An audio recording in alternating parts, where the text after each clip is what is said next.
This podcast may not be suitable for young listeners.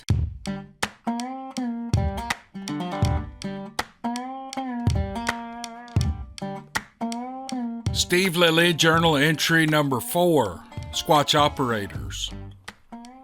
She was a 78-year-old woman living in rural West Tennessee. Her husband had passed away recently. She lived alone, for now, in a 3-bedroom home that sat on 10 acres that was at one time a farm covering 500 acres. As the couple grew older and the children moved away, showing no interest in farming, they sold pieces off until they lived on a lot instead of a farm. She had been a widow now for only 2 weeks. The kids were trying to persuade her to move closer to them in town. They said that Dad would have wanted that. Living alone way out there was no place for an elderly woman. She knew they were right, but she felt like she had time. She needed time. They had built the place together and raised a family there. 50 years of her life was there. 50 Christmas days and 50 Easters and 50 Thanksgiving, hundreds of birthday parties. You don't walk away from that until you're ready. She needed to grieve, to remember, to let it go in her own way. Her call to 911 was frantic. A recording was in my intel file.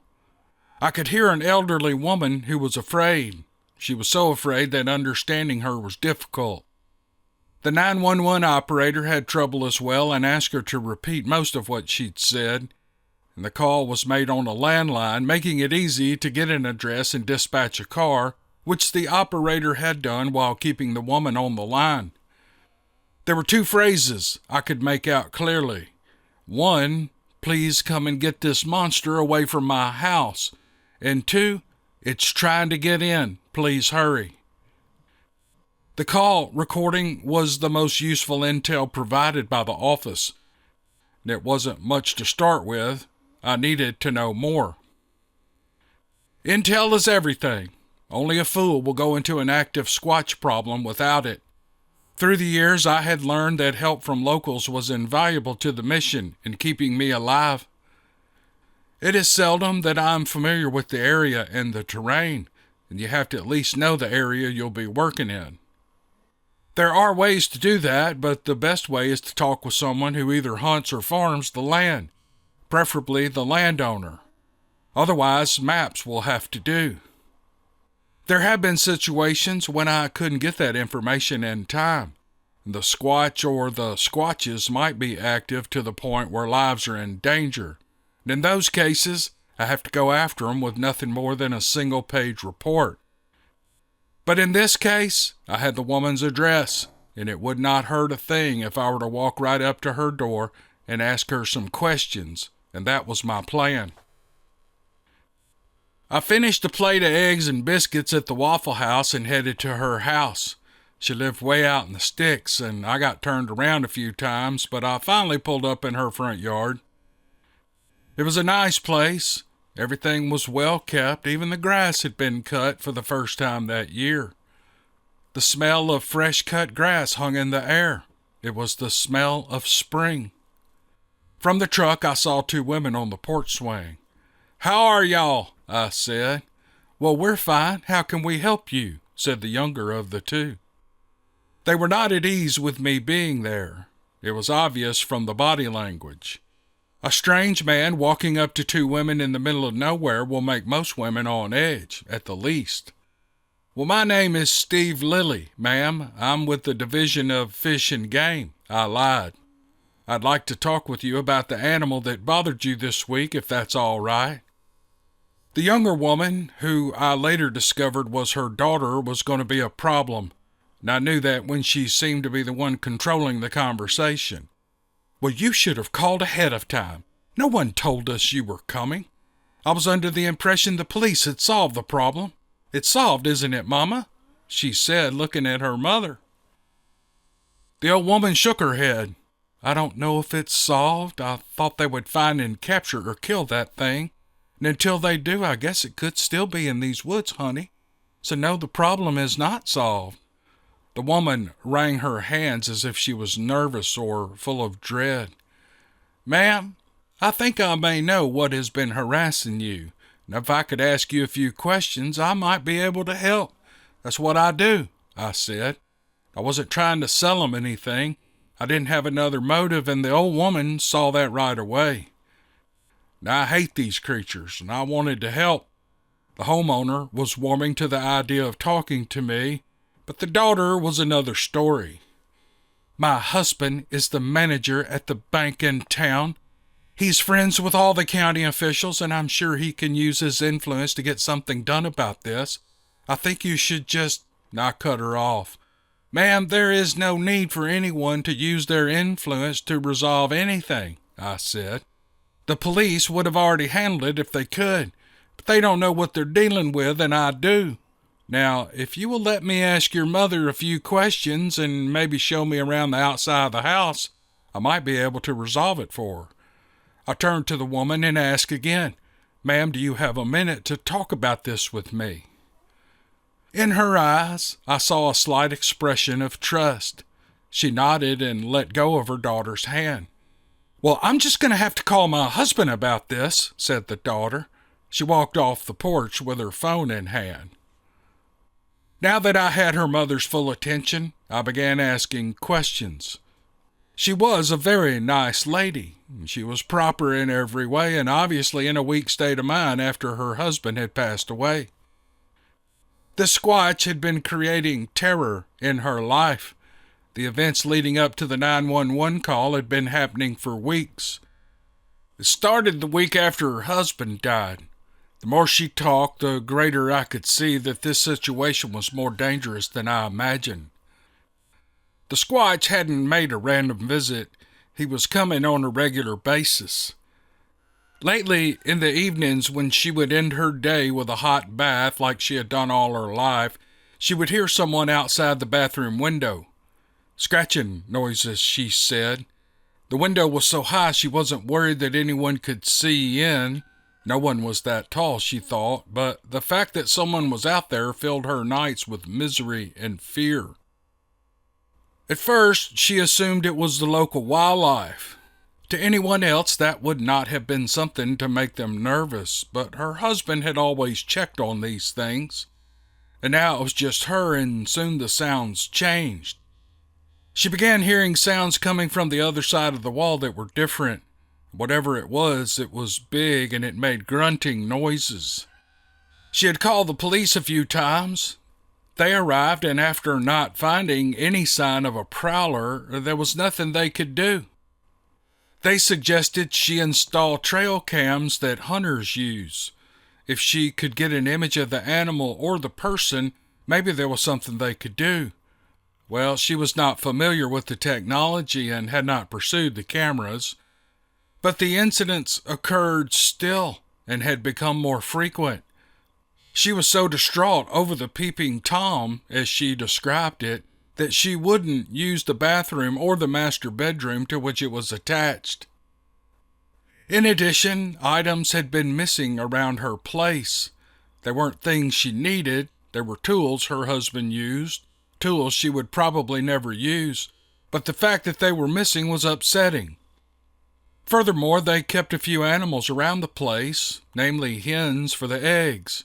Every chicken had vanished. She had more than a dozen 2 weeks ago, and now there were none. Well, I suppose the daughter had finished talking to her husband, because back up on the porch she came. "My husband says that you need to," and I held up my hand, and she shut her mouth. I wondered if the duct tape in my truck would hold if I strapped her big mouth shut. I looked back at the homeowner. Tears had formed in the corner of her eyes. She was much too proud to cry in front of me, but I saw that she was frustrated and scared. "Ma'am, would you mind showing me the window on the outside of the house?" I asked. She nodded and stood up, and then she looked at her daughter. "Honey, why don't you go on and let Mr. Lilly look around? It can't hurt to get his opinion. He showed me his ID, and it looks fine. Now go on. I'll call you later and let you know what happened." Well, the daughter wasn't happy, but she turned and stormed off the porch and left in her car. Her mother looked at me when the woman scratched gravel as she pulled away.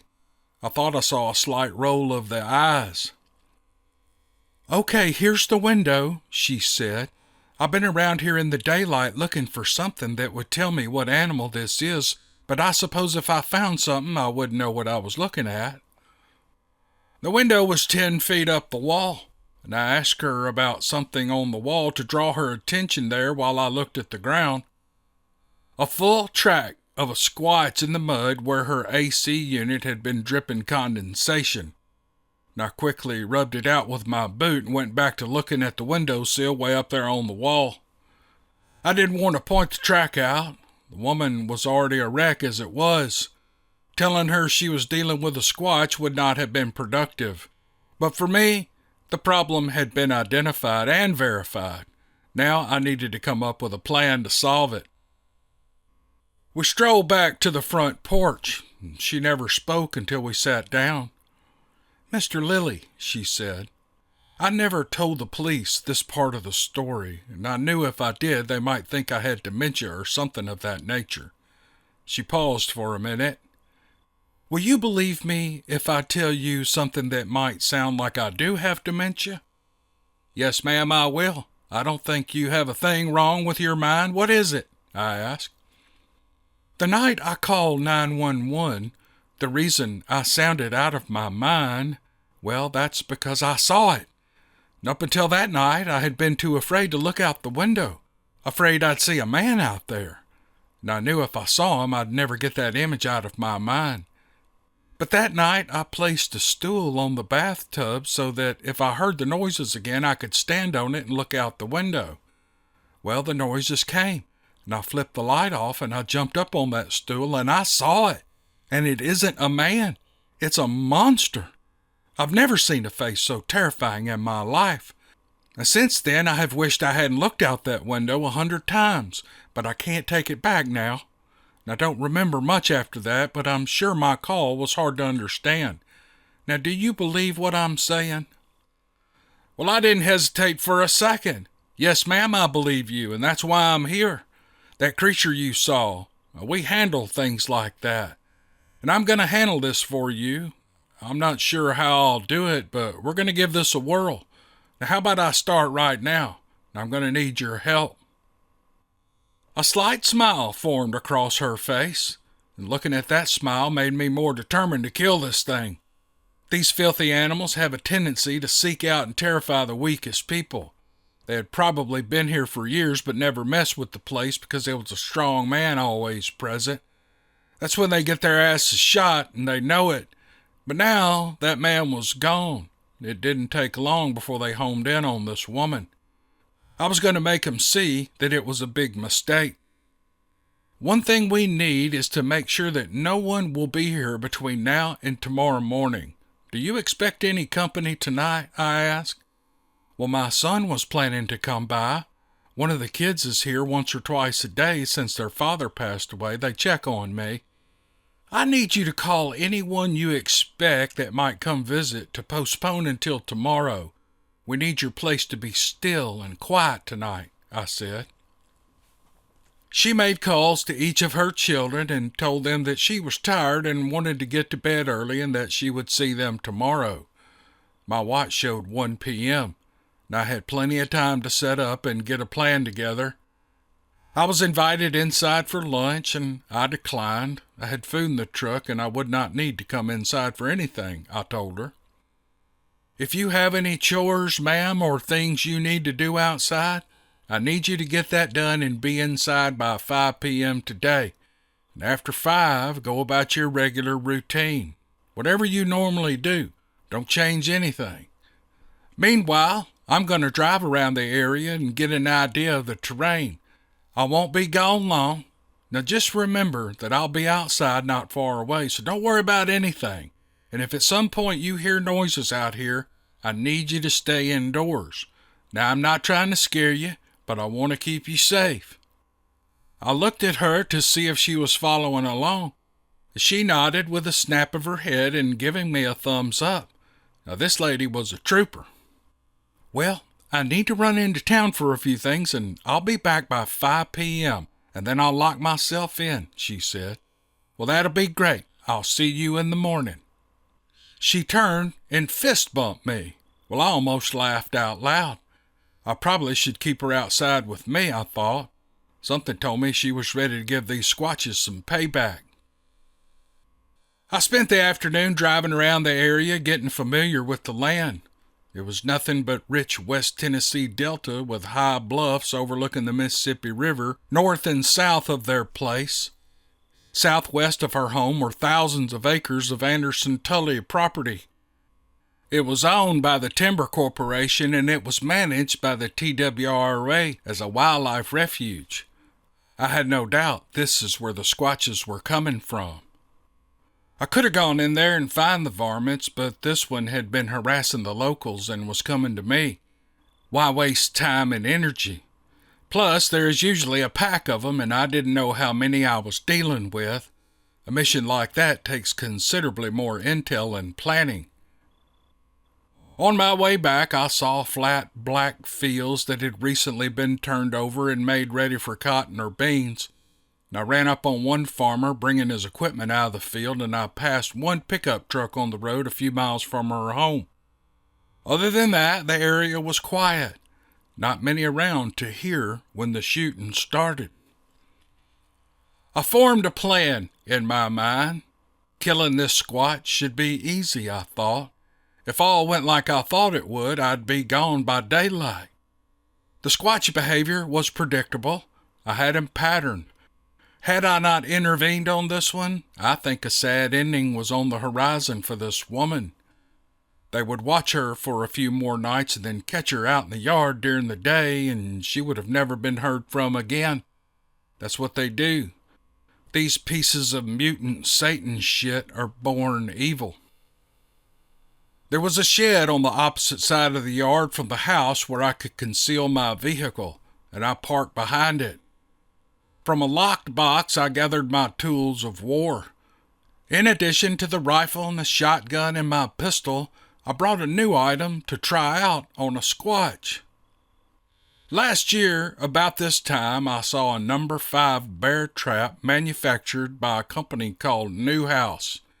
It was an old trap sold by the company in the late 1800s. Rust covered the steel hinges, and I couldn't pry it apart there on the table. I saw a spring was missing as well. The man wanted $200 for it, said it was a valuable antique. Well, I offered him $60 and he bit. I knew I could make this thing work. I soaked it in WD-40 for a week, and it finally broke loose. And one night after work, I stayed late and built a new spring. And after sharpening the teeth into squatch-grabbing daggers with a grinder, I set the trap. It looked mean as hell just sitting there on my workbench, and I slipped a piece of 1.5 Schedule 40 pipe in it, and that's when I knew I had a device that I could use.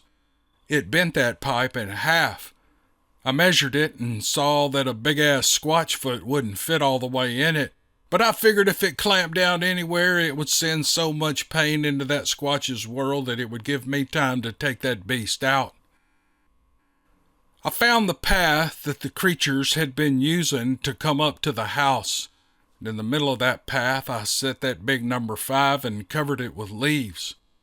From there, I eased away from the house and clawed out a nest in the leaves and laid down and covered myself as best as I could with the surrounding debris. It was dark enough that I couldn't see. The light from the woman's bathroom shone on the ground like a spotlight. If this thing walked up to that wall, I was going to see him. I had fallen asleep. Long work days and this gig will deprive me of sleep. And that hole I sat in must have been cozy, and I drifted off, and I think I was in the middle of a good dream when I subconsciously heard the giant feet of a squatch approach in the leaves. Well, it startled me awake, and I must have twitched, and that small amount of movement drew his attention. I could see him. He had stopped, and he was looking my way like he knew something wasn't right. With not so much as an eyeball blinking, and as still as a mouse, I locked onto this hulking outline. Once he was sure there was nothing there, he turned his attention back to the house. I lowered my eyes to my watch and punched the Indiglo button on my Timex, and I saw that it was 10 p.m. I had slept for 4 hours. Well, I couldn't believe that. Everything was going as planned, so I just shook it off. The old widow was in the bathroom moving around, and shadows were darkening the edges of the window head. The Squatch had stopped at the edge of the woods, and he was waiting. He was excited and shifting his weight from one foot to the other. I was seeing the opaque outline of the beast, but it was a defined outline with shimmers of light from the windows showing indiscernible features around his face. I felt like Chris Hansen from Dateline about to catch a predator. He stood right in front of that number 5 trap. One more step, big boy, just one more step. I didn't know whether this beast was obsessed with this woman as a possible love interest or if she was a future meal to him, and it didn't matter to me and I would never know. He took that step forward and his foot eased down onto the trap, but it didn't spring. And now his attention was off the window and on the sharp thingy that he had stepped on. He leaned down and ran his hand across the ground, moving the trap into full view. I thought he would sidestep it and go to the window, but that dumb son of a bitch did something I never expected.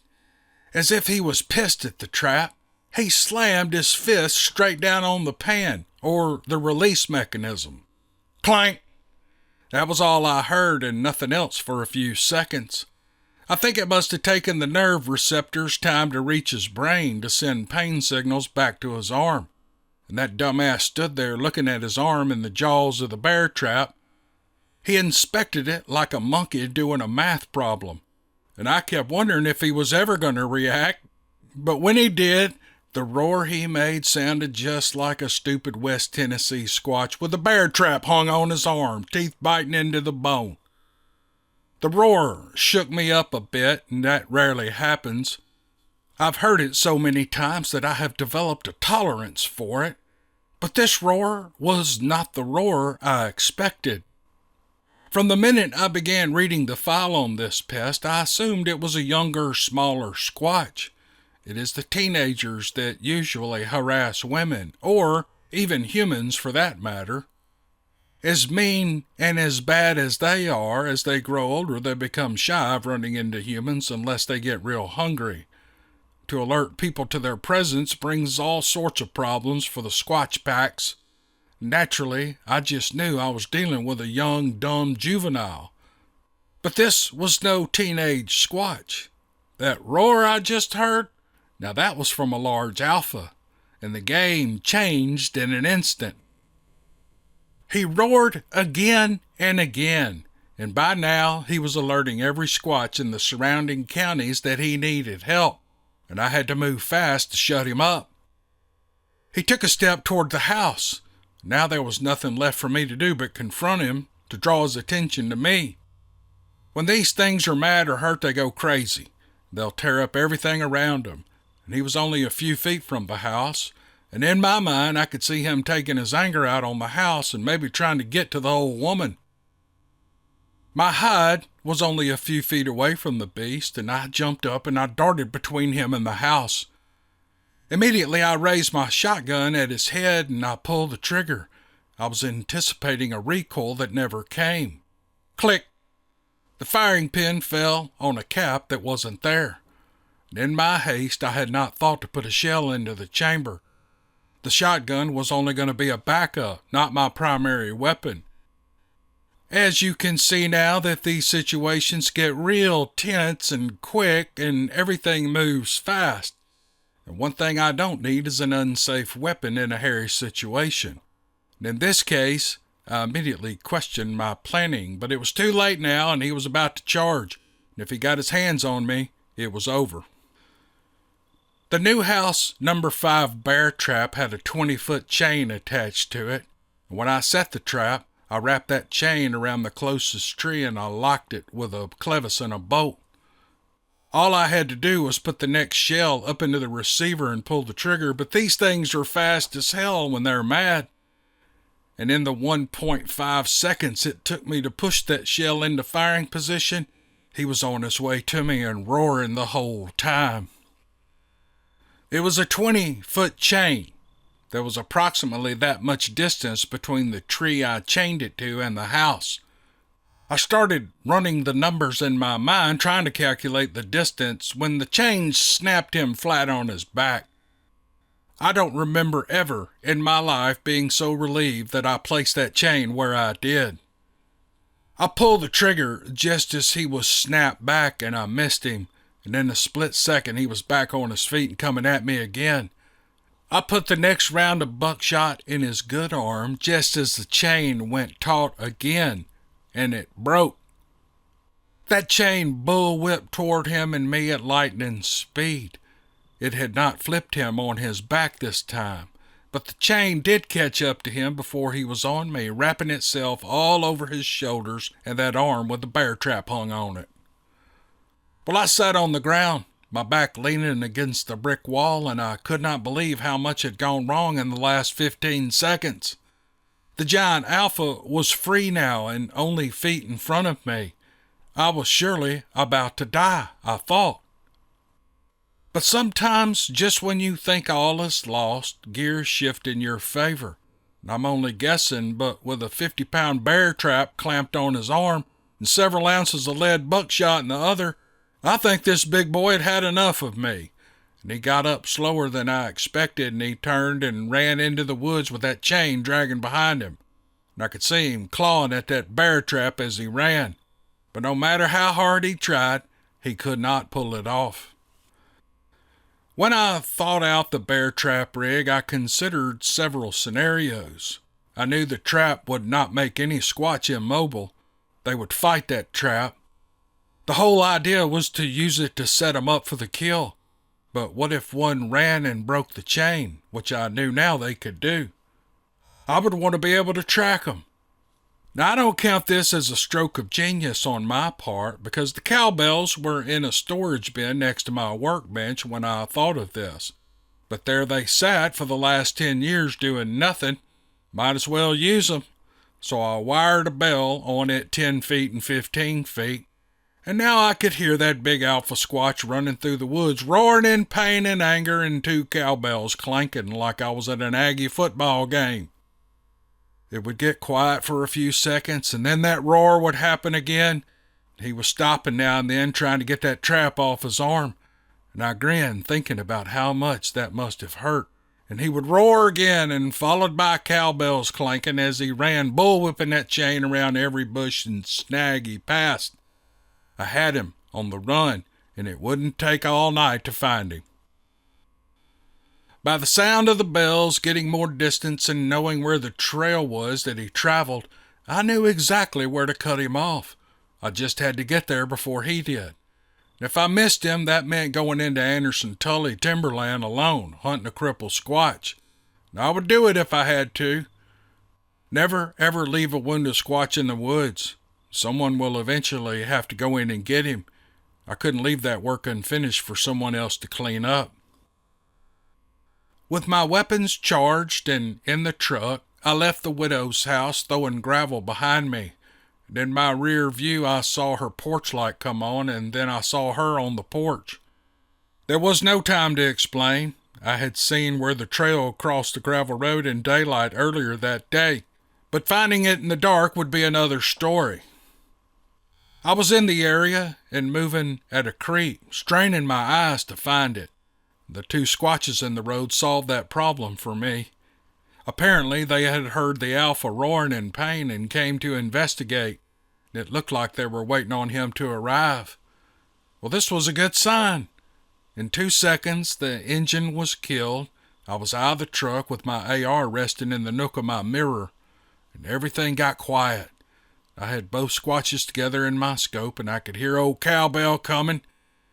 That alpha Squatch was having a horrible day, and he sounded like it, huffing and roaring as he ran, cowbells clanging whenever that chain would hang up on a root. He was about to show up in the middle of the road.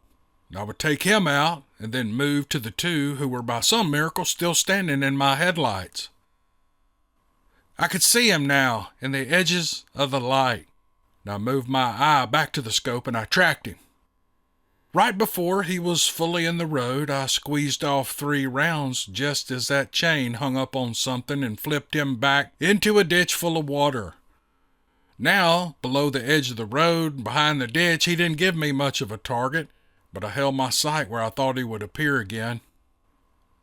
This night had been littered with mishaps, mistakes, and plain bad luck. But what happened next was something I had never seen in my whole career as a Bigfoot hunter. There is no love lost between myself and a Squatch.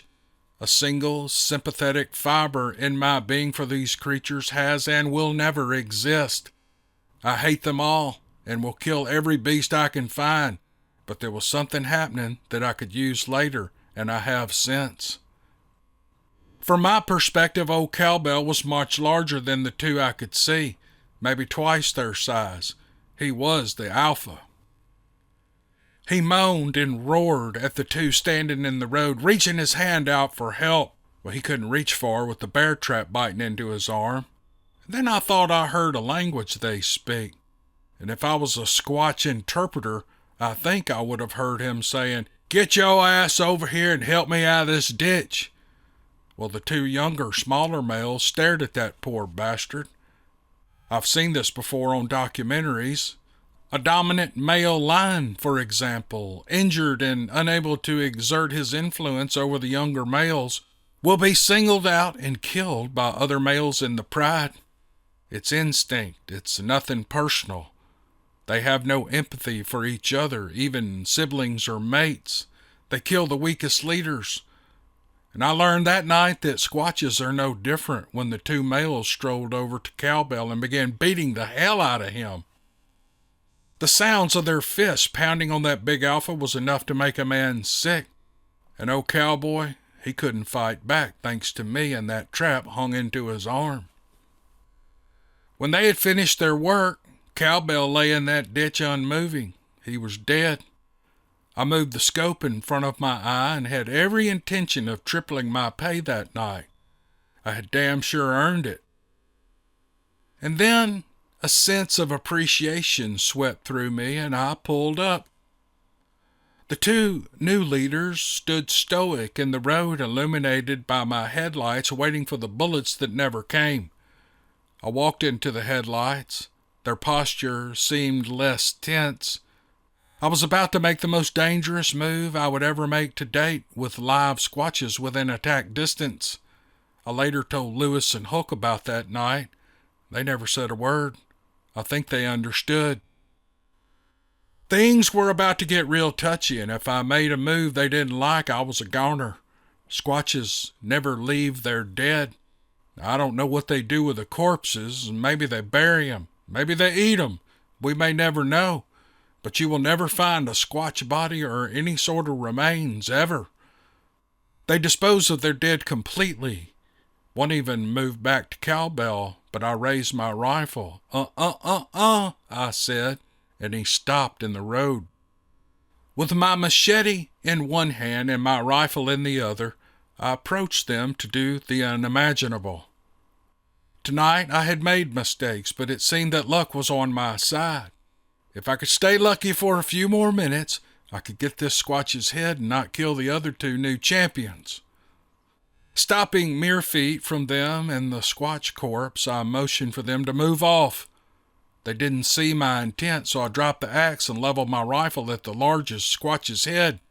And now they got my message, and they backed across the road and stepped down off in the other ditch. I laid my rifle on Cowbell's chest, and with 3 precise swings of the machete, I had my head. I sat it up on the road facing my audience. Not thinking I had time to go into the woods to untangle the chain attached to my new house number 5 trap, I took 2 more swings with my machete and cut that bastard's arm loose with my trap attached. And during the whole process, I could see the 2 becoming agitated, but I kept working until I was finished. With 2 whips of that chain, I felt it come loose from the vegetation and break free. And I rolled it into a pile and gathered the head and the arm and the trap, and I walked back to my truck backwards, dragging the chain with me. It was a heavy load, and I'm not sure how I did it in one trip. They could have grabbed me at any moment, but they stood and watched instead. And once everything was thrown into the bed of my truck, I walked back to the driver's side and opened the door and looked up to see what was happening. And I saw Cowbell's legs being dragged off in the woods. They had not wasted a minute getting him out of there. When I arrived at the widow's house, it was midnight. Under the porch light, she sat on the steps waiting for me. "I was worried about you," she said. "Well, I'm okay, ma'am," I said, "and your problem has been solved." We sat on the porch for another hour while she talked about her husband and their children and their grandchildren and their farm. It was nice to sit and talk with another human being in peace, to hear about the wonderful life they had had together, and the stories came one after another, and I found myself envious that others got to live lives with smiles and laughter and good memories. My life had been nothing like that, but for an hour I got to see her life through my eyes, and it was good for me. Listening to her calmed me after a tension-filled night. I wanted to stay and talk more, but I had to get home.